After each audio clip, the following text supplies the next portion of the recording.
یہ ایک جانب عبادتیں کیا کرتے مگر دوسری جانب اللہ رب العزت کے احکامات کی سری خلاف ورزی بھی کرتے رہے۔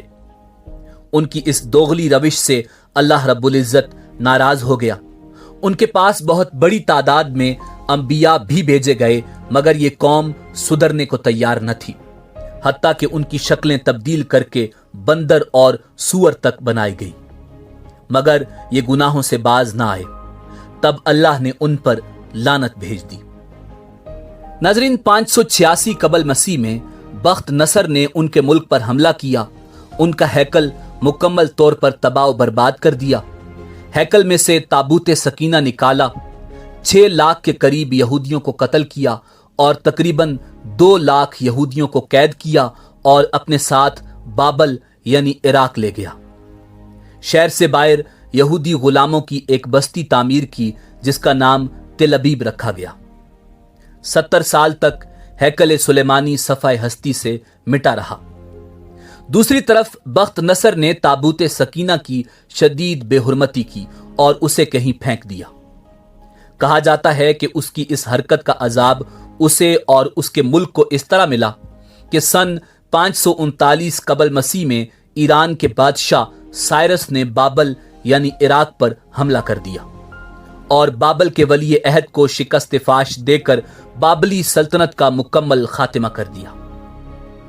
سائرس ایک نرم دل اور انصاف پسند حکمران تھا۔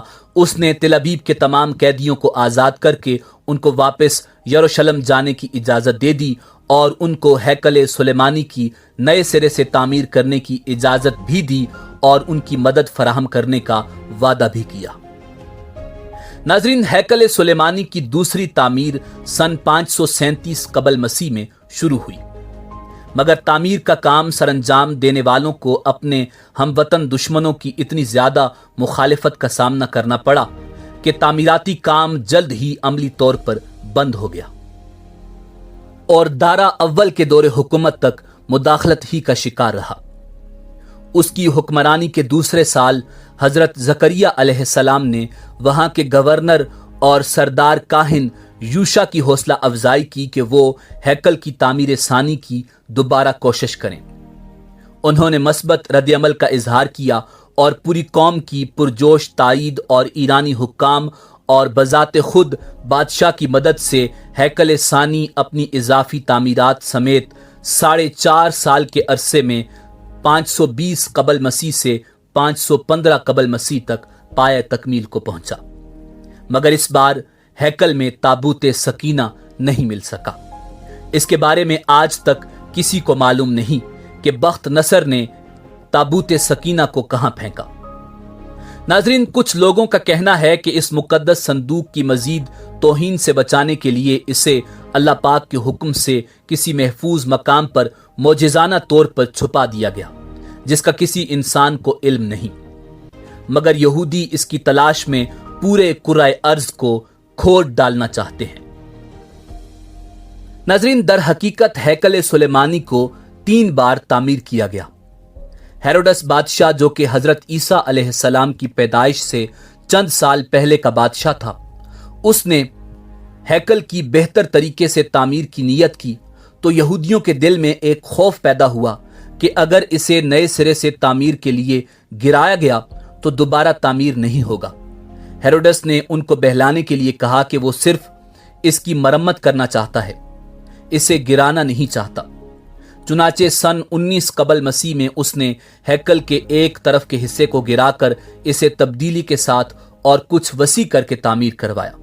یہ طریقہ کامیاب رہا اور یوں یہودیوں کی عبادت میں خلل ڈالے بغیر تھوڑا تھوڑا کر کے ہیکل گرایا جاتا اور اس کی جگہ نیا اور پہلے سے مختلف ہیکل وجود میں آتا رہا۔ یہ کام تقریباً 18 ماہ میں مکمل ہوا اور یوں تیسری بار ہیروڈس کے ذریعے ایک نیا ہیکل وجود میں آ گیا۔ کچھ عرصہ بعد حضرت عیسیٰ علیہ السلام کا ظہور ہوا۔ اللہ کے اس رسول پر ایک بار پھر یہودیوں نے حسب معمول مظالم کے پہاڑ توڑنے شروع کر دیے۔ دراصل وہ اپنے مسیحا کے منتظر تھے جو دوبارہ آ کر ان کو پہلے جیسی شان و شوکت عطا کرتا۔ حضرت عیسیٰ علیہ السلام کے مصلوب ہونے کا واقعہ پیش آیا۔ آپ کے مصلوب ہونے کے 70 سال بعد ایک بار پھر یہودیوں پر اللہ رب العزت کا عذاب نازل ہوا۔ اس بار اس عذاب کا نام ٹائٹس تھا۔ یہ رومی جرنیل بابل کے بادشاہ بخت نصر سے زیادہ ظالم ثابت ہوا۔ اس نے ایک دن میں لاکھوں یہودیوں کو تہہ تیغ کر دیا۔ اس نے ہیروڈس کے بنائے ہوئے عظیم الشان ہیکل کی اینٹ سے اینٹ بجا دی اور یہودیوں کو ہمیشہ کے لیے یروشلم سے باہر نکال دیا۔ ناظرین، یہودی پوری دنیا میں بکھر کر اور رسوا ہو کر رہ گئے۔ کم و بیش 1800-1900 سال تک بھٹکنے کے بعد برطانیہ نے جب فلسطین پر قبضہ کیا تو ساتھ ہی ایک ناجائز بچے اسرائیل کو فلسطین میں جنم دے دیا، اور یوں صدیوں سے دھکے کھانے والی قوم کو ایک بار پھر اس ملک اسرائیل میں اکٹھے ہونے رہنے کی اجازت مل گئی۔ مگر یہ قوم اپنی ہزاروں سال پرانی گندی فطرت سے باز نہ آئی۔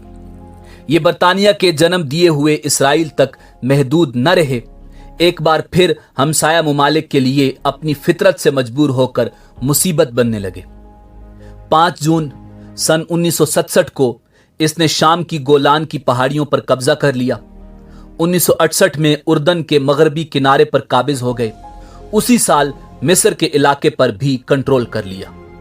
آج اس قوم کی شرارتیں اور پھرتیاں دیکھ کر اندازہ ہوتا ہے کہ یہ آج سے 2-3 ہزار سال پہلے بھی کس قدر سازشی رہے ہوں گے، جس کی وجہ سے اللہ رب العزت نے اس قوم پر لعنت بھیجی۔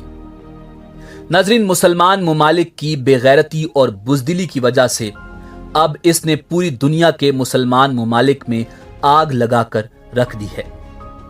اب ان کا اگلا مشن جلد از جلد اسی ہیکل کی تعمیر ہے، اور اس ہیکل میں تخت داؤد اور تابوت سکینہ کو دوبارہ رکھنا ہے، تاکہ ایک بار پھر یہ اپنے مسیحا کے آنے پر پوری دنیا پر اپنی حکومت قائم کر سکے۔ وہ یہ کام انتہائی تیز رفتاری سے کر رہے ہیں۔ اس ہیکل کی تعمیر کے نتیجے میں یہ پوری دنیا کو جنگ کی آگ میں لپیٹ دیں گے۔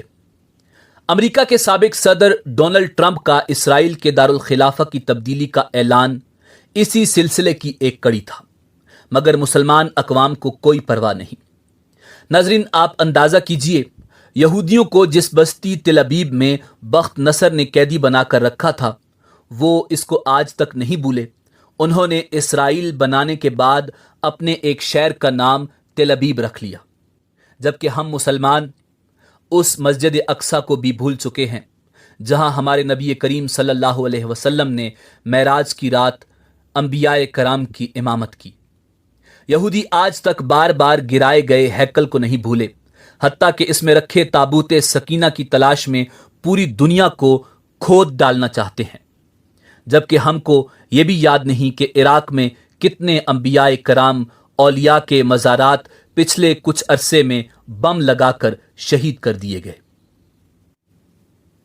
ناظرین، یہ بات انتہائی افسوسناک اور خطرناک ہے کہ اس وقت پوری دنیا کے مسلم ممالک کے درمیان اندرونی طور پر دشمنیاں شروع ہو گئی ہیں، جس کا انجام انتہائی بھیانک ہے، اور یہ یہودیوں اور اسرائیل کی سازش ہے جس میں وہ کامیاب ہو رہے ہیں۔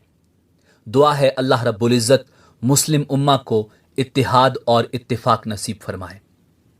اجازت دیجیے، اللہ رب العزت آپ کا حامی و ناصر ہو۔